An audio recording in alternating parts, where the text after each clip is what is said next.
गौरी देवी राजकीय महिला महाविद्यालय अलवर में मैं डॉक्टर वी.एन. पांडे बीएससी भाग तृतीय प्राणी शास्त्र की कक्षा का स्वागत करता हूँ। विद्यार्थियों, हम लोग हैबिटेट इकोलॉजी आवास पारिस्थितिकी पढ़ रहे थे और पिछले लेक्चर में हमने समुद्री आवास या मैराइन हैबिटेट के बारे में पढ़ा था। आज हम फ्रेश वाटर हैबिटेट या स्वच्छ जलीय आवास के बारे में पढ़ेंगे। जो 3 प्रमुख आवास होते हैं, स्थलीय आवास, समुद्री आवास और स्वच्छ जलीय आवास। इसमें स्वच्छ जलीय आवास सबसे छोटे प्रकार का आवास है। इस पूरी पृथ्वी का लगभग 1% भाग ही स्वच्छ जलीय आवास के रूप में उपलब्ध है। स्वच्छ जलीय आवास के अध्ययन को लिम्नोलॉजी कहते हैं। यहाँ पर ध्यान रखें कि स्वच्छ जलीय का मतलब ये नहीं है कि छना हुआ पीने वाला पानी है। स्वच्छ जलीय से यहाँ अर्थ ये है कि ऐसा जल जिसमें साल्ट का कंसंट्रेशन कम हो, 4% हो या उससे भी कम हो, तो ये स्वच्छ जलीय आवास माना जाएगा। स्वच्छ जलीय आवास में जीव कौन कौन से हो सकते हैं? प्लैंक्टॉन्स हो सकते हैं, जिनको फाइटोप्लैंक्टॉन और जूओप्लैंक्टॉन में विभाजित किया गया है। फाइटोप्लैंक्टॉन जो प्लांट हैं, जो और जूओप्लैंक्टॉन जो एनिमल्स होते हैं। फाइटोप्लैंक्टॉन्स अपना भोजन स्वयं बना लेते हैं। दूसरे प्रकार के जीव हैं न्यूस्टॉन्स। प्लैंक्टॉन्स की विशेषता यह है कि वो स्वयं बहुत अधिक गति नहीं कर सकते, पानी की धारा के साथ ही चलते हैं। न्यूस्टॉन स्वयं गति कर सकते हैं। जो सतह पर पाए जाते हैं उन्हें एपीन्यूस्टॉन कहते हैं, और जो पानी की सतह के नीचे पाए जाते हैं उन्हें हाइपोन्यूस्टॉन कहते हैं। छोटी मछलियाँ या पानी के सांप आदि इस वर्ग में आते हैं। तीसरे प्रकार के जीव हैं जिन्हों नेक्टान कहते हैं। नेक्टॉन ऐसे प्रकार के जीव हैं जिनमें तैरने के लिए विशिष्ट अंग पाए जाते हैं और ये पानी के प्रवाह के विरुद्ध भी तैर सकते हैं। विभिन्न प्रकार के इंसेक्ट्स, एम्फीबिया, रेप्टाइल आदि इस वर्ग में आते हैं। और अगले प्रकार के जीव जो हैं वो बेंथॉस कहलाते हैं। ये तलहटी में पाए जाने वाले, बॉटम में पाए जाने वाले जीव हैं। मुख्य रूप से मोलस्का और कुछ आर्थ्रोपॉड्स इस वर्ग में आएंगे। स्वच्छ जल की आवास का क्या लक्षण है देखेंगे। Characteristics of fresh water habitat.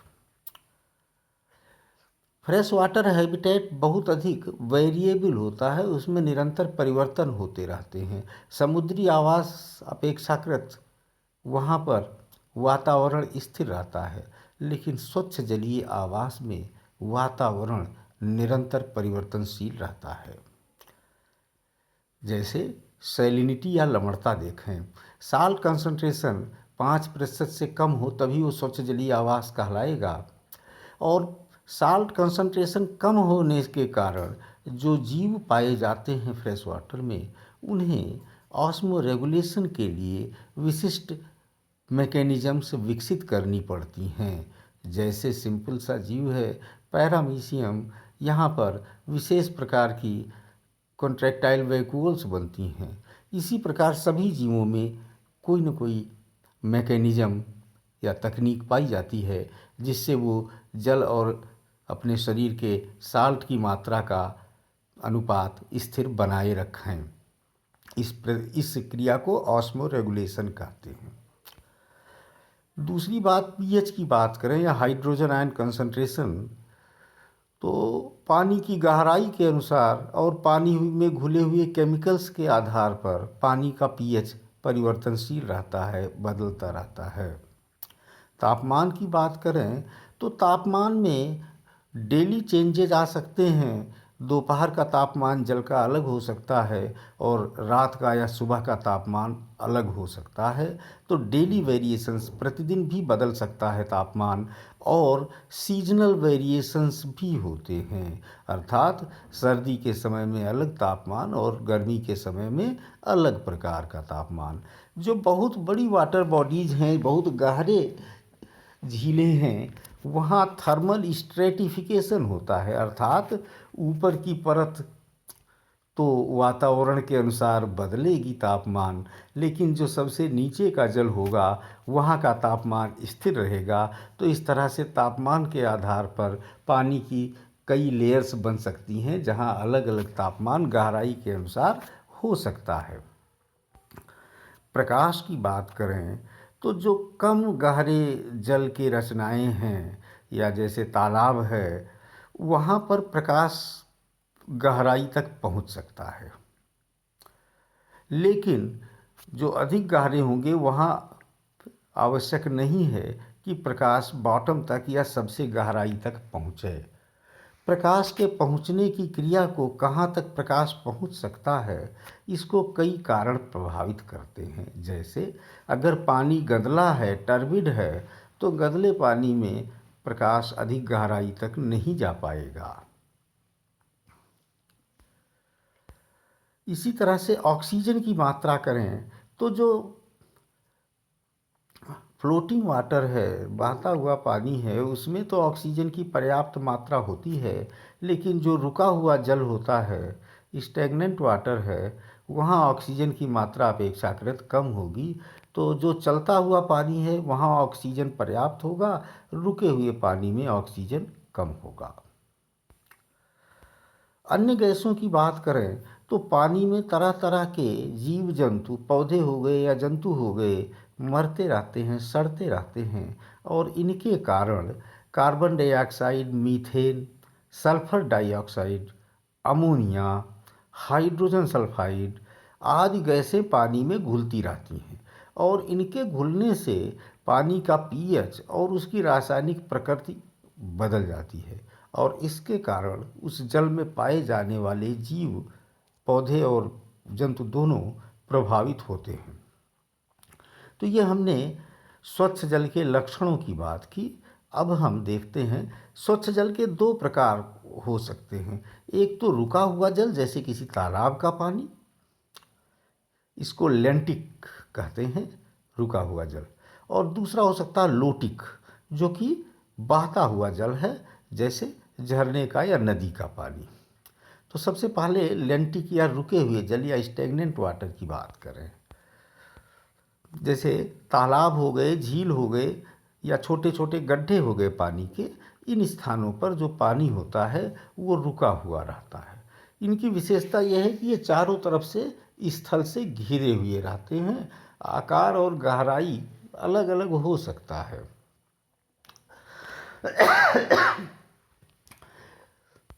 लेंटिक habitat में, अर्थात इस प्रकार की झील में जहाँ पानी बहता नहीं है, रुका हुआ है, वहाँ कई जोन्स हो सकती हैं, कई उसके भाग हो सकते हैं। तो देखेंगे एक एक करके। सबसे पहला लिटोरल जोन, झील के किनारे का हिस्सा, चारों तरफ के किनारे का भाग, जहाँ गहराई कम है, वहाँ ऑक्सीजन पर्याप्त मात्रा में पाया जाता है क्योंकि पानी की गहराई कम है, और प्रकाश भी पूरी गहराई तक वहाँ पहुँचता है। तो ये किनारे का भाग लिटोरल भाग कहलाता है। ऊपर के भाग को एपिलिमनियन कहते हैं। पानी के ऊपर के भाग को एपिलिमनियन कहते हैं। इन स्थानों पर जड़ वाले पौधे पाए जाते हैं, जैसे रेननकुलस, सजाइटेरिया या डिफरेंट टाइप्स ऑफ वीड्स। ये यहाँ जड़ वाले प्लांट्स पाए जाते हैं क्योंकि गहराई यहाँ कम होती है। Protozoa, Annelida, arthropoda, fish, amphibia, ये सभी जंतु भी यहाँ पाए जाते हैं। दूसरी जोन है लिम्नेटिक जोन, जो झील का किनारे के अलावा बीच का भाग है। किनारे का तो हमने लिटोरल भाग में ले लिया, जो बीच का भाग है, खुला भाग है, इसको लिम्नेटिक भाग कहते हैं, लिम्नेटिक जोन कहते हैं।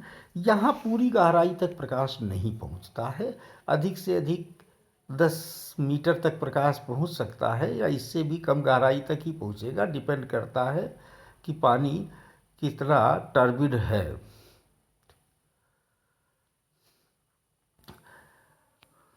यहाँ का जीव समुदाय फाइटोप्लैंक्टन और जूओप्लैंक्टन से मिलकर के बनता है। तीसरी जोन प्रोफंडल जोन कहलाती है। जो सबसे गहरा भाग है, ये डायग्राम है, इसमें आप देखेंगे ये जोन दिखाया गया है, सबसे नीचे प्रोफंडल जोन दिखाया गया है। जो सबसे गहरा भाग है, जहाँ प्रकाश नहीं पहुँच पाता है, वहाँ ऑक्सीजन की मात्रा भी बहुत कम होती है। वहाँ विभिन्न प्रकार के मोलस्का, एनलिडा और विभिन्न बैक्टीरिया वहाँ का जंतु समुदाय बनाते हैं। प्रोड्यूसर्स की अर्थात प्लांट्स की संख्या वहाँ लगभग नगण्य होती है, क्योंकि वहाँ ऑक्सीजन नहीं पहुँचता है। झीलों का अगर वर्गीकरण करना चाहें तो हम इस प्रकार से कर सकते हैं। ओलाइगोट्रॉपिक प्रकार की झील, ऐसी झीलें जो बहुत बड़ी हैं, जो बहुत गहरी हैं और यहाँ सड़े गले पदार्थों की मात्रा बहुत कम होती है। पीएच भी इनका कम होता है। प्रोड्यूसर्स भी यहाँ बहुत कम होते हैं, अर्थात प्लांट्स भी बहुत कम पाए जाते हैं। दूसरे प्रकार की झील को यूट्रॉफिक प्रकार की झील कहते हैं। ये उथली प्रकार की झीलें हैं। यहाँ सड़े गले पदार्थ या ऑर्गेनिक न्यूट्रिएंट्स, पोषक तत्व बड़ी मात्रा में पाए जाते हैं। यहाँ प्लैंक्टन्स, विभिन्न प्रकार के पौधे, विभिन्न प्रकार के जंतु सभी बड़ी मात्रा में पाए जाते हैं। और यूट्रॉफिक झीलों की विशेषता ये है कि क्योंकि यहाँ बहुत अधिक मात्रा में ऑर्गेनिक न्यूट्रिएंट्स हैं, बहुत से प्लांट्स और बहुत से एनिमल्स पाए जा रहे हैं, तो धीरे धीरे ये उस झील के तलहटी में जमा हो जाते हैं। धीरे धीरे झील की गहराई कम होती चली जाती है। जो डिस्ट्रॉफिक प्रकार की झीलें हैं, उनमें बहुत अधिक मात्रा में ह्यूमस होता है, इनकी गहराई बहुत कम हो जाती है और इनमें एनिमल्स की मात्रा कम हो जाती है। ऑक्सीजन भी यहाँ कम हो जाता है, क्योंकि ह्यूमस बहुत अधिक होता है और ह्यूमस के कारण प्लांट्स काफ़ी अधिक यहाँ ग्रो करते हैं। तो ये 3 प्रकार की झीलें हैं। यही डिस्ट्रॉफिक झीलें, जब कोई झील डिस्ट्रॉफिक हो जाती है, उसके कुछ समय बाद वो सामान्य मैदान में बदल जाती है या फॉरेस्ट में बदल जाती है। झील का आकार उसका समाप्त हो जाता है। तो ये लेंटिक प्रकार का अर्थात रुके हुए प्रकार के जल की बात हम कर रहे थे। अब हम लोटिक फ्रेश वाटर हैबिटेट की बात कर रहे हैं, बहते हुए जल का वातावरण या आवास। इसमें नदियाँ या बहता हुआ पानी आता है। क्योंकि पानी यहाँ निरंतर फ्लो करता है, बहता है, इसलिए यहाँ के जीव समुदाय पर इसका प्रभाव पड़ता है। यहाँ तापमान, क्योंकि पानी बह रहा है इसलिए तापमान पूरे पानी का एक जैसा रहता है। ऑक्सीजन भी सारे जल में एक समान पाई जाती है, क्योंकि जल निरंतर फ्लो करता रहता है। ऑक्सीजन और तापमान समान मात्रा में वितरित रहता है पूरे जल में। जो जल है वो फास्ट फ्लोइंग, तेज़ी से बहता हुआ हो सकता है, या धीरे धीरे बहता हुआ स्लो फ्लोइंग वाटर हो सकता है। अगर तेज बहता हुआ जल है तब तो नीचे वो किसी प्रकार का मिट्टी या डेब्रिस या कचरा नहीं इकट्ठा होने देगा।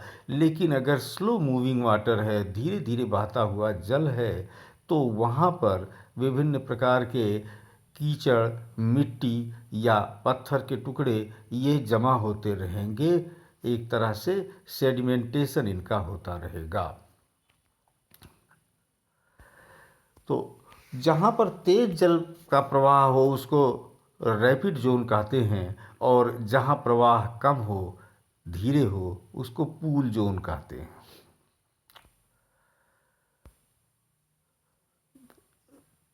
जो बहता हुआ जल है, इसमें विभिन्न प्रकार के masses, diatoms, blue green algae और कुछ फ्लावरिंग प्लांट्स प्रोड्यूसर के रूप में पाए जा सकते हैं। कंज्यूमर के रूप में टैडपोल्स हो सकते हैं, लार्वा हो सकते हैं विभिन्न जंतुओं के, मछलियाँ हो सकती हैं, ये सभी जीव पाए जा सकते हैं। जो भी जीव यहाँ पाए जाएंगे, क्योंकि पानी का प्रवाह प्रवाह बहुत तेज है, जल बहुत तेजी से बह रहा है, ऐसे जंतुओं को अपने स्थान पर रुके रहने के लिए चिपकने वाले अंग, एडहेसिव ऑर्गन्स जैसे सकर्स हो गए, इस प्रकार के अंग पाए जाते हैं ताकि वो अपने स्थान पर रुक सकें। स्ट्रीमलाइन्ड बॉडीज हो सकती हैं, अर्थात दोनों किनारों पर नुकीला शरीर, जिससे वो पानी में तैर सकें, पानी के विरुद्ध भी तैर सकें। या हो सकता है शरीर पर कवच के रूप में सुरक्षात्मक आवरण पाया जाए, हुक पाए जाएं, या उनमें मांसपेशियां बहुत सशक्त पाई जाएं, जिन मांसपेशियों की सहायता से ये पानी के विपरीत तैरते हुए अपने स्थान पर रुक सकें। तो ये वहाँ पाए जाने वाले जंतुओं की विशेषता है। ये नीचे एक टेबल दी गई है, इसमें दोनों प्रकार के आवास की तुलना की गई है। तो ये आप देख सकते हैं, स्थिर आवास और बहता हुआ आवास दोनों की तुलना की गई है। स्थिर आवास में जलधाराएं नहीं पाई जाती, पानी नहीं बहता है, और जलीय जो फ्लोइंग वाटर है, सरित जलीय है, उनमें पानी की धाराएं पाई जाती हैं। और पानी के का वेग एक बहुत बड़ा कारण है, लिमिटिंग फैक्टर है। दूसरा, ऑक्सीजन की मात्रा स्थिर आवास में जैसे जैसे गहराई पर जाएंगे कम होती जाएगी, जबकि बहते हुए जल में ऑक्सीजन का वितरण समान होगा। इसी तरह से स्थिर जल के जो स्ट्रक्चर्स होंगे, जो बॉडीज होंगी, इनके पेंदे में सिल्ट पाया जाएगा, गाद या कीचड़ इकट्ठा होगा, लेकिन तेज बहते वाले जल में गाद या कीचड़ नहीं पाया जाएगा। इसी प्रकार से जो स्थिर जल हैं, वहाँ तापमान के दो लेवल हो सकते हैं। ऊपर का स्तर एपिलिम्नियन और नीचे का स्तर हाइपोलिम्नियन हो सकता है। तापमान ऊपर अलग होगा, नीचे अलग होगा। नीचे का जो स्तर हाइपोलिम्नियन होगा, ये वातावरण के तापमान से प्रभावित नहीं होगा, जबकि एपिलिम्नियन जो ऊपर का स्तर है, ये बाहर के तापमान, वातावरण के तापमान से प्रभावित होगा। जो फ्लोइंग वाटर है, वहाँ तापमान समान रूप से पूरे जल का बनता है, अंतर नहीं रहता ऊपर और नीचे का। और जैसा मैंने पहले बताया था कि जो स्थिर आवास हैं, स्थिर जल हैं, उन्हें सीजनल चेंजेस भी वहाँ तापमान का हो सकता है, डेली चेंजेस भी हो सकता है। सुबह का तापमान भिन्न और दिन का भिन्न हो सकता है, या गर्मी का अलग और बरसात का अलग हो सकता है। लेकिन जो बहते हुए जल हैं, उनमें ये बहुत अधिक परिवर्तन नहीं हो सकता है।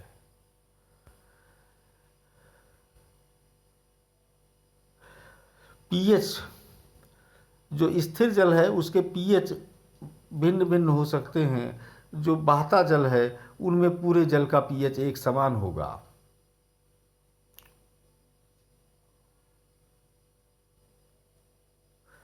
जो स्थिर जल होगा उसमें प्लैंकटन की संख्या अधिक होगी, और जो बहता हुआ जल है उसमें प्लैंकटन की संख्या अपेक्षाकृत कम होगी।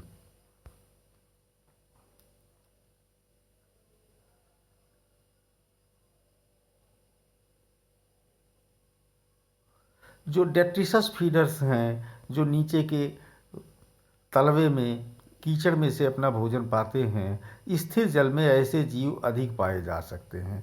बहते वाले जल में बॉटम डवेलर्स या तलहटी पर पाए जाने वाले जीवों की संख्या कम होगी। स्थिर जल में रहने वाले जीवों को बहुत अधिक अनुकूलन नहीं करना पड़ता है। उनको किसी प्रकार के सपोर्टिव ऑर्गन्स या एडहेसिव ऑर्गन या चिपकने वाले अंग या बहुत अधिक मजबूत मांसपेशियों की आवश्यकता नहीं पड़ती है, जबकि बहते हुए जल में ज़रूरत पड़ती है चिपकने के लिए अंग की या अधिक मजबूत मांसपेशियों की। जो स्थिर जलीय आवास है वो कम गहरे होते हैं। कुछ हो सकता है बहुत गहरी झीलें हों।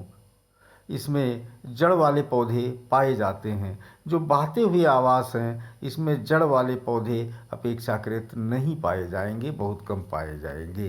तो ये हमने चर्चा की स्थिर जलीय आवास और बहते हुए आवास की बात की। ये आप इसको पढ़ेंगे, आवश्यकता अनुसार नोट्स बना लेंगे। कोई चीज़ समझ में नहीं आएगी तो क्लास में मुझसे पूछ सकेंगे या व्हाट्सएप पर भी अपना प्रश्न दे सकेंगे। धन्यवाद बच्चों।